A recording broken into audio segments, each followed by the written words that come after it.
하나님을 경외하는 마음으로 자리에서 일어서시겠습니다. 오늘 말씀은 에베소서 5장 1절입니다. 우리 두 번 연속 큰 목소리로 힘있게 봉독하시겠습니다. 시작. 그러므로 사랑을 받는 자녀같이 너희는 하나님을 본받는 자가 되고, 그러므로 사랑을 받는 자녀같이 너희는 하나님을 본받는 자가 되고. 아멘. 앉으시겠습니다.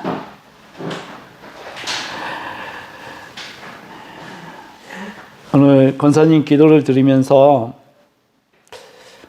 그래, 하나님께서 세우셨지. 그리고 생각나는 찬양이 내 주의 보혈은 정하고 정하다. 그 찬양이 생각이 났습니다.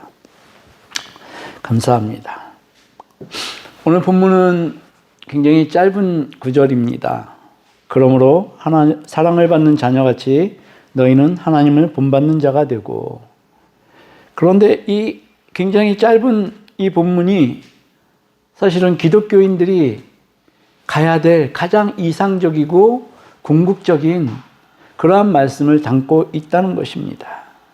이 말씀에는 기독교 교리의 그 정교함과 또 우리 그리스도인들이 이 교리를 바탕으로 해서 삶에 적용시키는 이 말씀이 아주 기가 막힌 말씀이 들어가 있는 말씀이라는 말씀이죠. 말씀을 3번 연속했네요. 이 말씀이 4장 32절, 우리가 저번 주에 본 그 말씀, 너희가 서로 친절하게 하며 불쌍히 여기며 서로 용서하기를 하나님이 그리스도 안에서 너희를 용서하신 같이 하라 라는 이 말씀과 또 오늘 말씀의 뒤에 5장 2절의 말씀, 그리스도께서 너희를 사랑하신 것 같이 너희도 사랑 가운데서 행하라. 그는 우리를 위하여 자신을 버리사 향기로운 제물과 희생제물로 하나님께 드리셨느니라. 이 말씀을 모두 이렇게 연결시켜주는 그러한 말씀입니다. 근데 바울은 오늘 이 말씀을 하기 위해서 우리가 속한 세 사람에 대한 말씀을 지금까지 해왔습니다. 오늘 이 말씀이 결론적인 말씀이라고 보셔도 됩니다. 우리가 이 말씀을 조금 더 앞으로 가서 보게 되면은 에베소서 2장 2절에서 3절 우리의 상태, 택하심을 받기 전에 우리의 상태에 대해서 바울이 이렇게 말씀하셨습니다. 그때 너희는 그 가운데서 행하여 이 세상 풍조를 따르고 공중의 권세 잡은 자를 따랐으니 곧 지금 불순종의 아들들 가운데서 역사하는 영이라. 전에는 우리도 다 그 가운데서 우리 육체의 욕심을 따라 지내며 육체와 마음에 원하는 것을 하여 다른 이들과 같이 본질상 진노의 자녀이었더니, 우리는 실제적으로 본질상 진노의 자녀였던 것입니다. 그러나 이제 우리가 하나님의 그 은혜로 택하심을 받았고 우리는 하나님의 복락을 누리는 자녀가 된 것입니다. 이 말씀은 에베소서 1장 3절 4절에서 이렇게 말씀하고 있습니다. 찬송하리로다 하나님 곧 우리 주 예수 그리스도의 아버지께서 그리스도 안에서 하늘에 속한 모든 신령한 복을 우리에게 주시되 곧 창세전에 그리스도 안에서 그 앞에 거룩하고 흠이 없게 하시려고. 이러한 목적을 가지고 하나님은 우리를 택하셨습니다. 그래서 우리는 성도들과 같은 시민이 되었습니다. 그것을 에베소서 2장 19절이 이렇게 말씀합니다. 그러므로 이제부터 너희는 외인도 아니요 나그네도 아니요 오직 성도들과 동일한 시민이요 하나님의 권속이라. 우리의 신분은 본질적인 진노의 자녀에서 이제 하나님의 택한 자녀가 되었다는 것입니다. 그런데 지금 이 말씀을 이어오면서 사도가 가장 하고 싶었던 말씀이 오늘 5장 1절의 말씀이다. 저는 이렇게 생각이 듭니다. 새 사람을 입은 우리는 마침내 우리가 도달해야 될 그러한 자리는 하나님을 본받는 자까지 가야 된다는 것입니다. 이 말씀은 참으로 위대하고 웅장한 말씀입니다. 하나님이 어떤 분이십니까? 하나님은 온 우주 만물을 지으시고 모든 것의 주인이 되시는 하나님이십니다. 그런데 사도 바울은 한낱 피조물에 불과한 우리에게 하나님을 본받는 자가 되라 이렇게 말씀하고 있습니다. 이 말씀이 너무 놀랍습니다. 어떻게 우리가 위대하신 창조자이신 하나님을 본받는 자가 될 수 있겠습니까? 하나님을 본받는다는 것은 하나님을 모방하라. 결국 거기서 더 나가게 되면 너희가 하나님이 되어라. 이 말씀하고 똑같은 의미의 말씀을 하고 있다는 것입니다. 언감생심, 그죠? 우리가 어떻게 하나님과 똑같은 자가 될 수가 있겠습니까? 그런데 사도 바울은 하나님을 본받는 자가 되라 해서 하나님과 똑같은 자가 되라 이렇게 말씀하고 있는 것입니다. 참으로 놀라운 말씀입니다. 우리가 하나님과 같아질 수 있다니 정말 그렇게 사도 바울이 이렇게 말씀을 하고 있는 것입니다. 그런데 여기서 중요한 키가 하나 있습니다. 하나님을 본받고 하나님을 모방하려면 무엇보다도 우리가 먼저 하나님을 알아야 됩니다. 우리가 핸드폰을 만들려면은 이것과 비슷하게 만들려면 얘를 세세하게 뜯어보고 구조나 이러한 것들을 살펴보지 않겠습니까? 하나님을 알아야지, 하나님이 어떤 분이신지를 알아야지 우리가 하나님을 본받는 자가 되고 하나님과 비슷한 자가 될 수 있다는 것입니다. 그래서 우리에게 먼저 필요한 것은 하나님을 먼저 알아야 된다는 것입니다. 이게 선제 조건입니다. 그래서 우리는 하나님을 알아가는 일, 이것을 게을리할 수 없습니다. 근데 하나님을 알기 위해서는 우리가 어떻게 해야 합니까? 결론은 나와 있습니다. 우리가 성경을 보자라고 계속 말씀드리지 않습니까?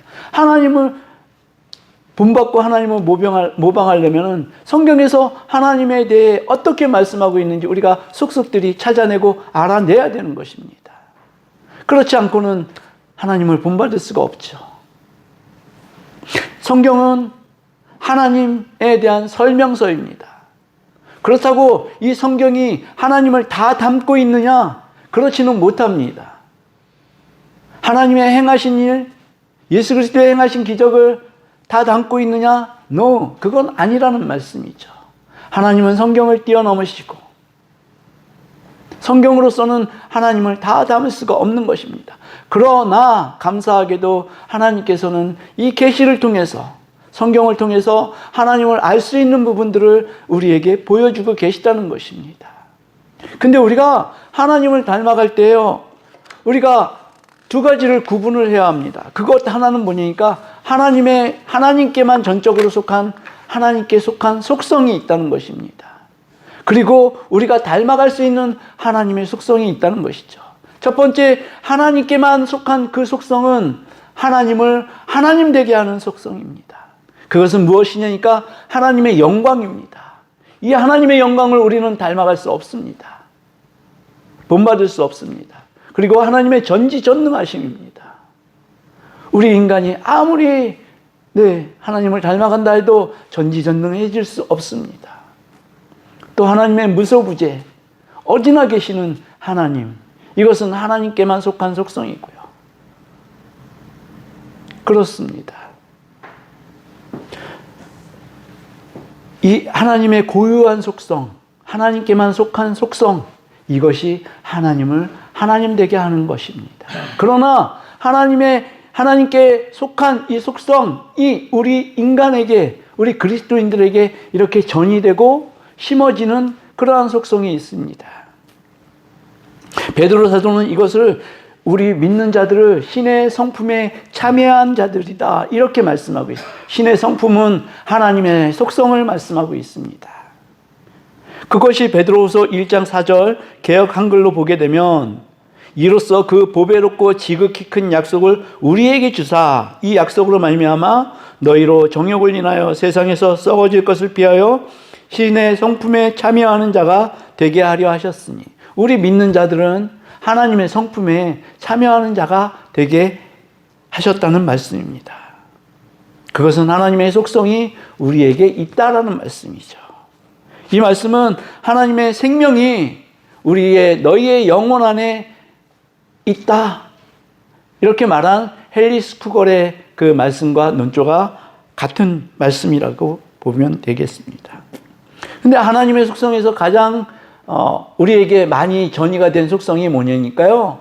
거룩함입니다. 거룩함. 이 누가복음 1장 70절에 이렇게 얘기합니다. 이것은 주께서 예로부터 거룩한 선지자의 입으로 말씀하신 바와 같이, 거룩한 선지자의 입.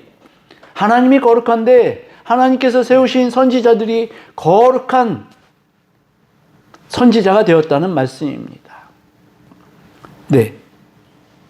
이 거룩한 선지자의 입, 하나님의 말씀이 선지자들에게 들어가서 그 입이 거룩하게 되어진 것을 말씀하고 있는 것입니다. 요한복음 17장 17절에 이렇게 말씀합니다. 그들을 진리로 거룩하게 하옵소서. 예수 그리스도께서 하신 기도입니다. 아버지의 말씀은 진리입니다. 네, 또 성령의 열매를 말씀하는 갈라디아서 5장 22절, 23절 성령의 열매, 이것이 전부 하나님의 속성입니다. 그런데 우리가 하나님의 자녀가 되었음으로 해서 성령의 열매를 맺게 되고, 이 성령의 열매는 보여지는, 우리들에게 이식되어진 것들이 바깥으로 나타나는 그러한 성품이라는 것입니다. 우리 함께 이 갈라디아서 5장 22절과 23절을 함께 읽었으면 좋겠습니다. 시작. 오직 성령의 열매는 사랑과 희락과 화평과 오래 참음과 자비와 양성과 충성과 온유와 절제니 이 같은 것을 금지할 법이 없느니라. 아멘. 사랑과 희락과 화평과 오래 참음과, 네, 이 모든 것들이 여러분들 안에 있는지 우리는 생각해 보아야 할 것입니다. 사랑이 있습니까? 화평이 있습니까? 온유와 희락과 오래 참음, 절제, 충성, 양선, 이 모든 것들이 여러분들에게 한 가지라도 나타나는 특징이 되었으면 좋겠습니다. 사도 바울은 우리가 왜 하나님을 본받아야 하는지 말씀하고 있습니다. 그 이유는 우리가 하나님의 자녀이기 때문에 하나님을 본받아야 한다는 것입니다. 세상은 누구의 자녀입니까? 마귀의 자녀이기 때문에 마귀를 당연히 본받습니다. 우리는 하나님의 자녀이기 때문에 하나님을 본받을 수밖에 없다는 말씀입니다. 자녀는 자기를 낳아주고 길러준 부모를 닮을 수밖에 없습니다. 만약에 자녀가요, 부모를 닮지 않고 옆집 아저씨나 옆집 아줌마를 닮게 되면 이거는 큰일이 나는 것입니다. 외형상으로 자녀는 부모를 닮지만 또 성품도 부모를 닮게 되어 있습니다. 자녀가 성장하면서 더욱 아버지나 어머니의 그러한 성품을 닮아갈 수밖에 없다는 것이죠. 만약에 아이들이요, 나가서 어떤 그릇된 행동을 하게 되면은 누가 욕을 먹습니까? 누가 욕을 먹어요? 부모가 욕을 먹습니다. 그래서 이 자녀들은요, 그 가문을 대표하는 사람이 되는 것이라는 것입니다. 자녀로서 아버지를, 부모를 알 수 있게 된다는 것이죠. 네, 이것이 닮는다는 것입니다. 그래서 우리가 이 성령의 열매, 이것들이 우리에게 한 가지라도 드러났으면 좋겠는데, 만약에 하나님을 닮은 구석이 없다면 하나님의 자녀라고 우리는 말할 수 없는 것입니다. 그렇지 않겠습니까? 토마스 아 캠피스의 그리스도를 본받아라는 고전 서적이 있습니다. 이 서적은 성경 다음으로 많이 읽힌 책 중에 한 가지 책입니다. 그런데 여기서 이 토마스 아 캠피스가 말하는 얘기는 특별히 자기 부인, 제 부인인 아내 김기순을 말하는 것이 아니라요, 자기 부인, 스스로 자기를 부인하는 것, 이것을 말씀하고 있습니다. 근데 예수 그리스도께서 자기를 부인하신 대표이시거든요. 자기를 부인하셨잖아요. 하나님이심에도 불구하고 부인하는 삶을 사셨습니다. 나를 부인한 그리스도를 닮는 것이, 나는 죽고 예수 그리스도로 사는 것, 갈라디아서 2장 20절의 말씀처럼 내 안에 그리스도께서 사실 때 비로소 인간은 진정한 평안에 이를 수 있다. 이 말씀이 그리스도를 본받는 것입니다. 하나님을 본받아라. 오늘 본문의 말씀은 그리스도와 연결될 수밖에 없습니다. 그것이 5장 2절, 우리 다음 주에 볼 5장 2절의 말씀입니다. 그리스도께서 너희를 사랑하신 것 같이 너희도 사랑 가운데서 행하라. 그는 우리를 위하여 자신을 버리사 향기로운 제물과 희생제물로 하나님께 드리셨느니라. 우리가 하나님을 본받아야 하는 이유를 우리가 자녀이기 때문에 본받아야 된다, 이렇게 말씀하고 있습니다. 그런데 또 사도 바울은 여기다 덧붙이는 말씀이 있습니다. 자녀인데 특별히 너희는 사랑받는 자녀, 이렇게 말씀하고 있습니다. 사랑받는 자녀. 얘가 포인트인 것 같습니다. 네, 사랑받는 자녀. 그냥 자녀가 아니라요, 사랑받는 자녀. 손바닥에 내가 너의 이름을 새겼다, 이 자녀입니다. 사랑받는 자녀라는 사실을 우리 가슴에 새겨 넣읍시다. 할렐루야. 나는 하나님의 사랑받는 자녀야. 아멘. 우리 이 말씀을 한번 같이 해봤으면 좋겠습니다. 시작. 나는 하나님의 사랑받는 자녀야. 아멘. 우리 심령에 날마다 이러한 인식이 있어야 하는 것입니다.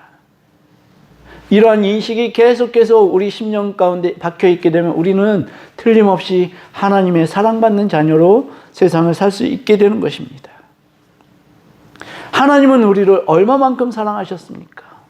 혹시 하나님의 사랑을 측량해 보신 적 있으신지요? 하나님의 사랑을 측량할 수 있다고요? 아니, 그렇지 못할 것입니다. 하나님의 사랑은 참 놀랍습니다. 십자가 지신 그 사랑. 하나님의 이 측량할 수 없는 이 사랑, 하나님의 성품인데 이 사랑도 우리에게 이식되어졌다는 것입니다. 우리에게 이식되어지고 우리가 항상 이 하나님의 사랑을 인식해야 된다는 말씀입니다. 하나님은 우리를 하나님의 자녀로 삼으시기 위해서 그분 자신을 포기하셨습니다. 하나님도 아들을 보내시는 십자가를 지셨습니다.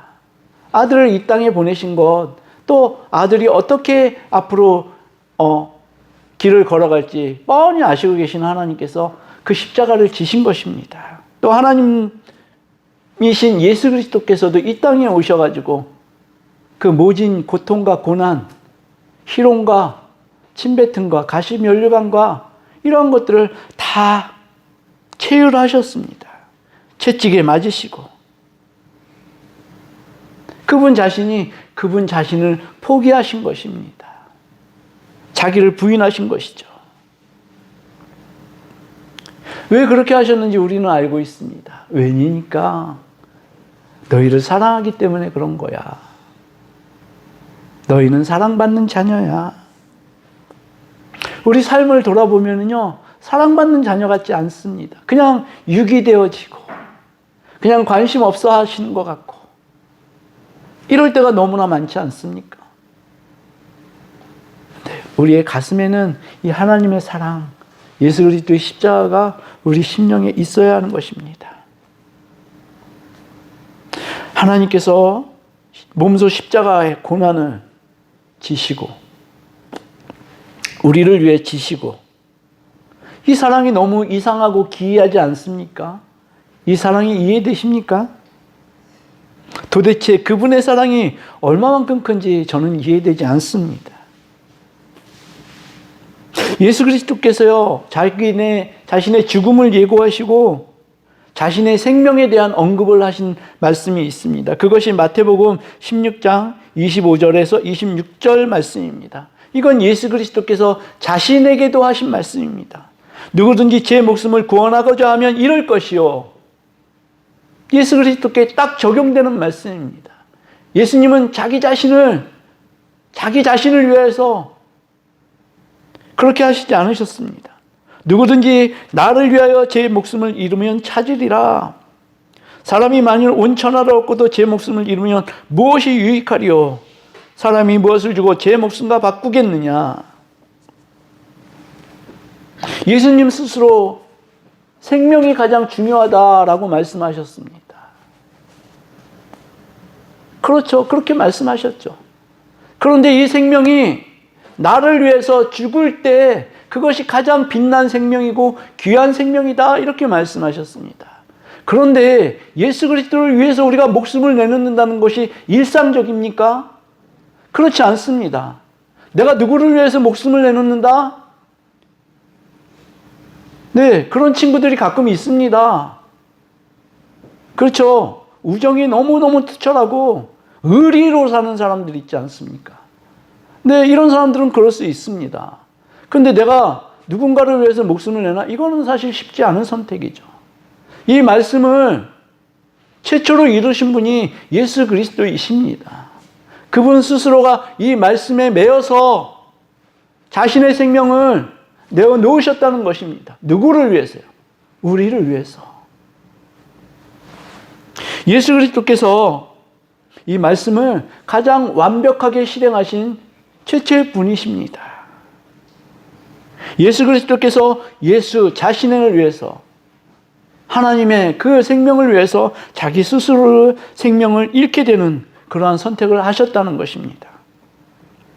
이 말씀은요, 기독교 영성의 핵심인 말씀입니다.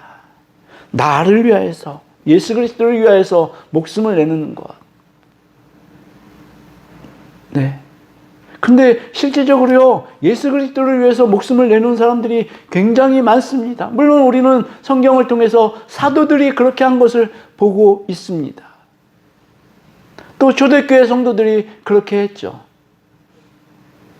근데 우리는 어떻습니까? 정말 예수 그리스도를 위해서 목숨을 내놓을 수 있습니까? 무슨 말씀이세요, 예수님? 내가 어떻게? 나는 그렇게 할 수 없어요. 이것이 우리 그리스도인, 현대 그리스도인들의 모습 아닐까요? 제 위주로 말씀을 드려서 죄송합니다.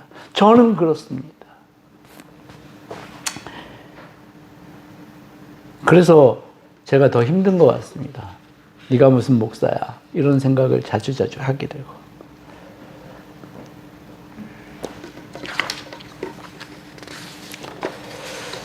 그런데 이렇게 예수 그리스도를 위해서 목숨을 내놓은 자, 또 하나님을 위해서 목숨을 내놓은 자는 결국 하나님께서 하나님의 아들로 선포하는 그러한 위대한 역사가 이루어졌다는 것이죠. 로마서 1장 4절이 이렇게 말씀하십니다. 성결이 영어로는 죽은 자들 가운데서 부활하사 능력으로 하나님의 아들로 선포되셨으니 곧 우리 주 예수 그리스도시니라. 또 로마서 8장 34절 이렇게 말씀합니다. 누가 감히 죄가 있다고 판단하겠습니까? 죽으신 분은 그리스도 예수이십니다. 그분은 죽으셨을 뿐만 아니라 다시 살아나 하나님의 오른편에 앉아 계시면서 우리를 위해 중보기도를 하고 계십니다. 예수 그리스도를 위해서 죽는 삶에 대해서 어떻게 생각하십니까? 우리는 나를 위해서 살아야 된다고 얼마나 많은 교육을 받고 있습니까? 나를 위해서. 네. 우리가 좋아하는 말씀 중에 요한 3서 1장 2절의 말씀이 있습니다. 이 말씀 너무 좋습니다. 사랑하는 자여, 내 영혼이 잘된 같이 내가 범사에 잘되고 강건하기를 내가 간구하노라. 아멘. 여러분들이 이런 축복을 누리시기를 주님의 이름으로 축복합니다. 네, 사랑하는 자여, 내 영혼이 잘된 같이 내가 범사에 잘되고 강건하기를 내가 간구하노라. 아멘. 우리는 얼마든지 여기에 아멘 하면서 달려나갈 수 있습니다. 얼마나 기가 막힌 말씀입니까? 내 영혼이 잘되듯이 내가 범사에 강건하기를, 범사가 잘되고 강건하기를 내가 축복하노라. 우리는 두 손 들려서 환영할 수 있죠. 아멘입니다. 그렇게 되기를 원합니다. 그런데 내 영혼이 잘 돼야 된다는 것입니다. 내 영혼이 잘 되지 않고 범사가 잘 되고 형통하고 강건해지게 되면 어떡합니까? 죄 짓는 세상으로 나갑니다. 그것을 즐기기 위해서 나갑니다. 내 영혼이 잘 되는 것이 너무 중요하다는 말씀입니다. 네, 아멘. 내 영혼이 잘 돼야 하는 것입니다. 영혼이 잘 되지 못하고 병들고 쇠약한데, 영혼이 병들고 쇠약한데 범사가 잘 되는 것, 그것은 축복이 아니라 오히려 저주인 것입니다. 예수 그리스도를 위해서 목숨을 잃는 것, 이것이 어떤 사람에게는 축복이 될 것이고 어떤 사람에게는 저주가 될 것입니다. 정말 예수 그리스도의 그 사랑을 알게 된 사람들은 예수 그리스도를 위해서 내 한 목숨, 내 생명, 내 영혼을 바치는 것 얼마나 귀하겠습니까? 그러나 네가 예수 믿었는데 그렇게밖에 안 되겠어? 이거는 저주이지 않겠습니까? 근데 양면성이 다 있는 것이라고 보여집니다. 그럼 우리는 거기서 선택을 해야 되겠죠. 세 사람임에도 불구하고 우리가 스스로 예수 그리스도를 위해서 생명을 내놓겠다, 이 자리까지 가기는 사실은 쉽지가 않다라는 것입니다. 네, 내가 예수 그리스도를 위해서 생명을 내놓겠다? 정말 쉽지 않은 것이죠. 이거는 정말 너무나 무리한 요구 아닙니까?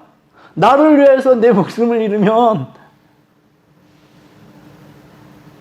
그러면 좋겠다, 여기서 끝나면 좋겠는데 그게 아니라 너희 모든 것을 바쳐서 그렇게 하라는 것이 예수 그리스도의 말씀이거든요. 여기는 우리가 할 일이 없습니다. 그냥 다만 내가 순종하고 복종하는 수밖에 없어요. 내 생각을 죽이는 수밖에 없어요. 그렇지 않으면 우리가 예수 그리스도를 위해서 어떻게 내 생명을 내놓을 수가 있겠습니까? 그냥 예수 그리스도께서는요, 사도 바울에 의하면은 모든 세상의 것들이 그냥 뭐라 그래요? 그거를 그냥 쓰레기다, 이렇게 말씀하시는 거예요. 그것 때문에 나를 따라오지 못하면 그것이 정말 바보 같은 일 아니냐, 이렇게 말씀하시는 것이 사도 바울의 그 눈높이입니다. 정말 허무하고 녹아지고 없어질 것들을 위해서 예수 그리스도를 따라가지 못하는 삶. 그래서 우리 그리스도인들이 순종하고 복종하고, 이것들은 굉장한 연습과 훈련이 필요합니다. 내 성정을 거스른 일이니까요. 근데 예수님께 다 드리는 삶, 하나님을 닮아가고 하나님을 본받는 그 삶은 우리가 이렇게 그리스도인들로 성장해 갈 때 얼마나 근사한 삶입니까? 여러분들의 삶이 출발점이 여기서부터 시작되고 여기서 끝나야 하는 것입니다. 아멘. 저는 우리 이복성 권사님을 위해서 기도해 드릴 때 이 믿음의 가문이라는 것에 대해서 제가 인정을 할 수밖에 없습니다. 이 믿음의 가문은요, 자녀를 아주 귀하게 믿음으로 길러냅니다. 세상의 가문은 어떨까요? 세상의 가문은요, 아이를 죄악으로 길러냅니다. 그렇지 않습니까? 믿음의 가문이 되시기를 주님의 이름으로 축복합니다.